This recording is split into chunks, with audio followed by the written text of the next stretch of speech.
Good Thursday morning, everyone. January 12th is the date by common reckoning. We're going to finish up the Fools part of the Appendix section of the Book of Thoth. We're going to have wisdom and subtlety and confusion. But anyway, there are, just to remind you, at the end of the section of the Book of Thoth, Crowley's Book of Thoth, the section that was dedicated to examining the trump cards. I've got to clean up my desk here. I've got I Ching sticks and other things.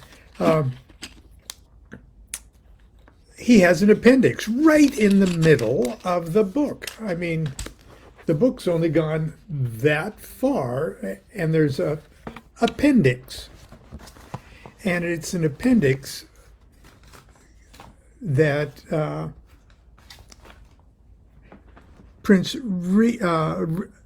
reprints, I guess, or excerpts from Crowley's Little Essays Toward Truth and Crowley's masterpiece of visionary work, The Vision and the Voice, that has what Crowley considered to be pertinent, collateral, supplemental information and insights concerning a handful of tarot cards.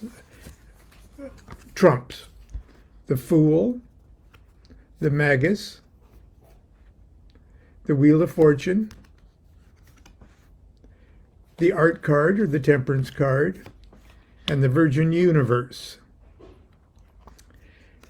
He especially felt that readers of the Book of Thoth could benefit by at least a familiarity with the spiritual dimensions covered with these excerpts from The Vision and the Voice and Little Essays Toward Truth. And he thought it was so important as to insert them in the text of the book itself, even though he knew that much of the material was originally written for an audience that was more postgraduate level educated in hermetics and thelemic magic in particular.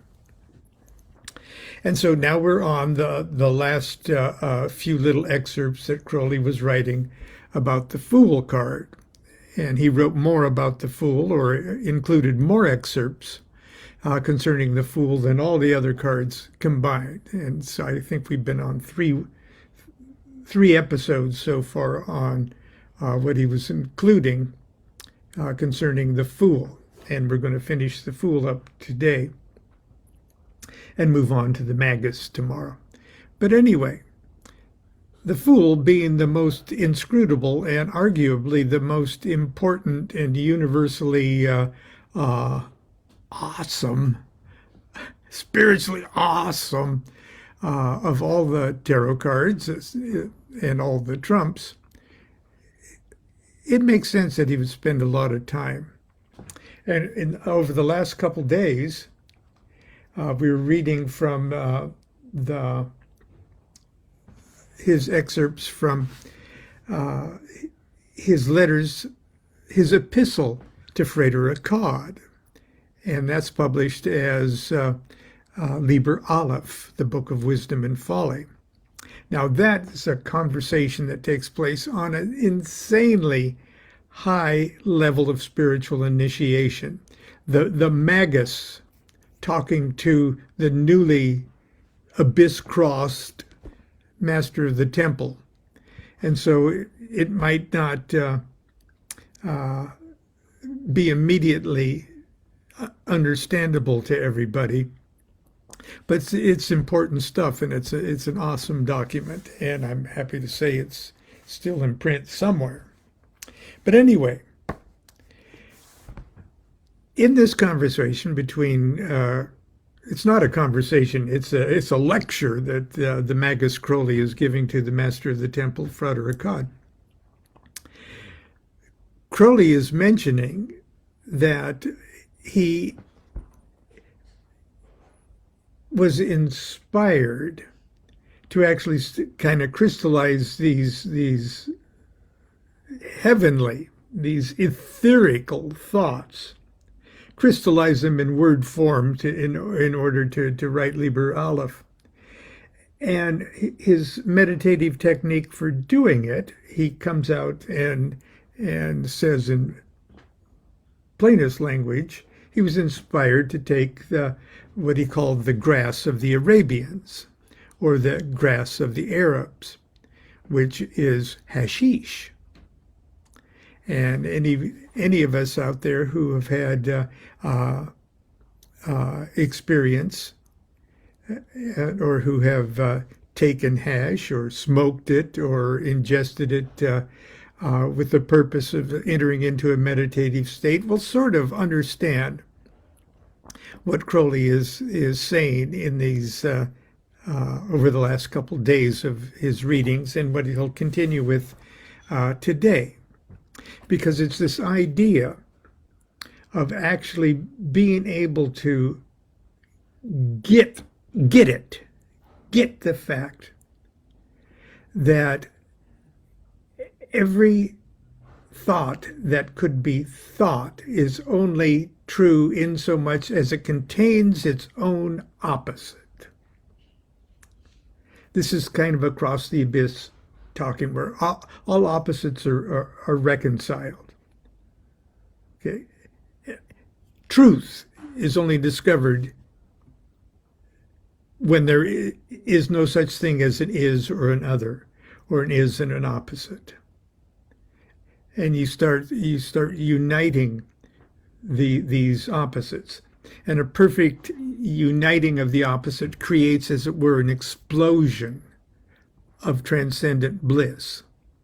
And Crowley's trying to explain this because it has almost everything to do with the consciousness level that is associated with the Fool. Remember, the Fool is that diagonal path leading from 1 to 2. It's the path of Aleph.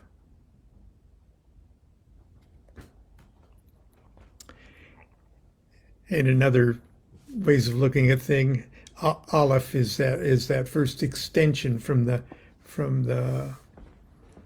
primal point that creates even up and down. Well, anyway, that's a digression. Here we go. In Latin, the title of this little section, from Liber Aleph, follows on this subject.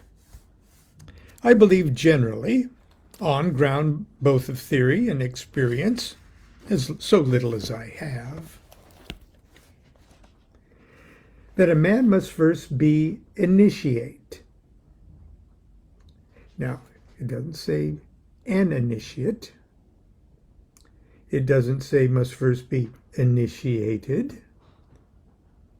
It says that a capital M man must first be capital I initiate and established in our law before he may use this method. For it is an implication of our secret enlightenment concerning the universe, how its nature is utterly perfection. Now, every thought is a separation. And the medicine of that is to marry each one with its contradiction, as I have shewed forth formerly in many writings.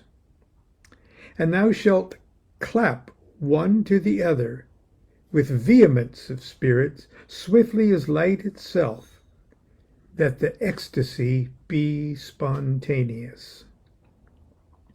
So therefore it's expedient that thou have traveled already in this path of antithesis. knowing perfectly the answer to every grief or problem, and thy mind ready therewith. For by the property of this grass, all passeth with speed incalculable of wit, and a hesitation should confound thee, breaking down thy ladder and throwing back thy mind to receive impression from environment, as at thy first beginning. Verily, the nature of this method is solution, and the destruction of every complexity by explosion of ecstasy, as every element thereof is fulfilled by its correlative, and is annihilated, since it loseth separate existence in the orgasm that is consummated within the bed of thy mind.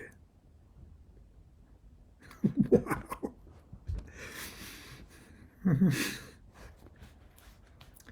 I don't know how many times I've read this Book of Thoth, and just, every time I pick it up, it's like a new book. Wow. Okay, the next little section here follows on this subject, is the sort of title in Latin. Thou knowest right well, O my son, how a thought is imperfect in two dimensions, being separate from its contradiction, but also constrained in its scope, because by that contradiction do we not commonly complete the universe, save only that of its discourse. Thus, if we contrast health with sickness, we include their sphere of union no more than one quality that may be predicted of all things. Furthermore, it is, for that most part, not easy to find or formulate the true contradiction of any thought as a positive idea, but only as a formal negation in vague terms, so that the ready answer is but antithesis. Thus, to white, one putteth not the phrase all that which is not white, for this is void, formless. It's neither clear, simple, nor positive in conception. But one answereth black, for this hath an image of his significance. So then, cohesion and antitheticals destroyeth them only in part, and one becometh instantly conscious of the residue that is unsatisfied or unbalanced, whose eidolon, or reflection, leapeth in thy mind with splendor and joy unspeakable. Lo, let not this deceive thee, for its existence proveth its imperfection, and thou must call forth its mate and destroy them by love with the former. This method is continuous and proceedeth ever from the gross to the fine, and from the particular to the general, dissolving all things into one substance of light. And just to remind you, Crowley is trying to explain the mechanics of this.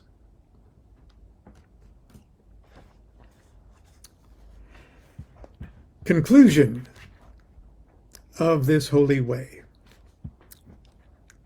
Learn now that impressions of sense have opposites, readily conceived, as long to short or light to dark, and so with emotions and perceptions as love to hate, false to true.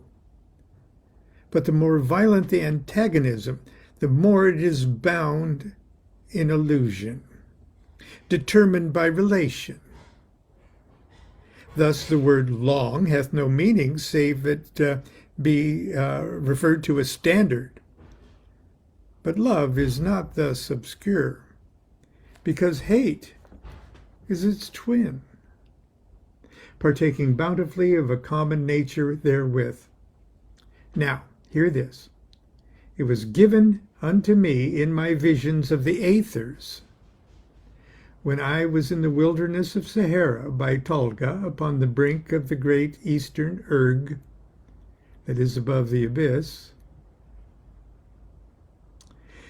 that above the abyss contradiction is unity, and that nothing could be true save virtue by the contradiction that is contained in itself. Behold, therefore, in this method thou shalt come presently to ideas of this order, that include in themselves their own contradiction and have no antithesis. Here then is thy lever of autonomy, broken in thine hand. Yet, being in true balance, thou mayest soar, passionate and eager from heaven to heaven, by the expansion of thine idea and its exaltation, or by concentration as thou understandest, by virtue of thy studies in the book of the law, the word thereof concerning Our Lady Nuit and Hadith, that is the core of every star. And this last going upon thy ladder is easy if thou truly be initiate. For the momentum of thy force in transcendental antithesis serve to propel thee in the emancipation from the fetters of thy thought, that thou hast won in the praxis of art. Praxis of art maketh the whirlpool and gravitation of truth, of competence, to draw thee into itself. That's a pretty long sentence. Then I think this is the little last... No, we may have to go another day with this. As a matter of fact, no, we won't. This is the very last one. The only way of the sun, or of the only way of the sun. This is the profit like profit and loss. This is the profit of mine intoxication of this holy herb, the grass of the Arabs, that hath shewed me this mystery with many others, not as a new light, for I had that aforetime, but by its swift synthesis and manifestation of a long sequence of events in a moment. I had wit to analyze this method, and to discover its essential law, which before had escaped the focus of the lens of mine understanding. Yea, O my son, there is no true path of light, save that which I have formerly made plain. Yet in every path is profit, if thou be cunning to perceive it and clasp it. For we win truth oftentimes by reflection, or by composition and selection of an artist in his presentation thereof.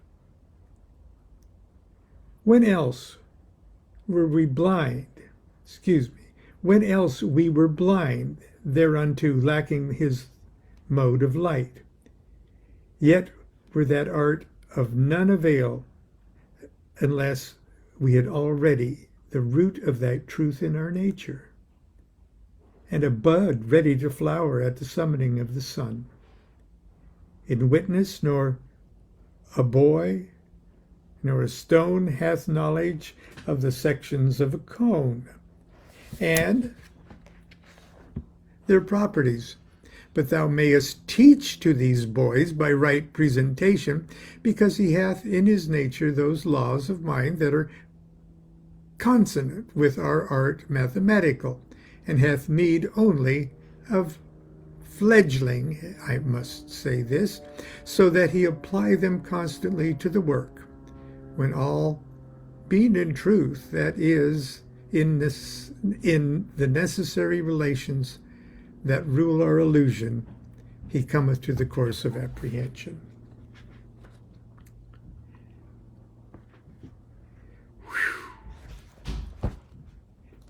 Now I know why they say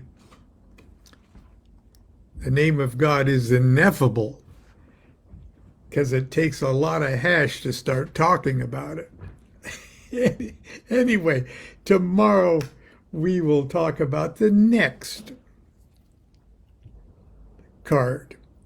And this is taken from the Paris Working de Mercurio. And the Paris Working was a magical operation, a sex magic operation between Crowley and Victor Newberg. It took place in Paris and inspired literally a floodgate of inspiration and magical insight. So we're going to read a little piece of that tomorrow as part of Crowley's comment on the Magus card, Mercury. Until then, I'm going to put on even more clothes because it's cold. But we have a break in the rain today. It's not supposed to rain again until later tonight, and then it's going to continue for maybe 2 more weeks. It's crazy, but I understand it's crazy everywhere. So let's cling to each other in our craziness. Lo, let us cling to each other in our madness. Until tomorrow, hopefully, continue to be good to yourself, be good to each other. Do what thou wilt shall be the whole of the law. Love is the law, love under will. Oh, one more thing. Tonight at 7 o'clock for the members of 418 Lodge, OTO, I'll be giving a sort of a beginning of the year class, a workshop, if you will, on the oracular presentations or your own oracular stuff. Just tune in if you're a member of 418 Lodge. We'll see you tonight. Bye-bye.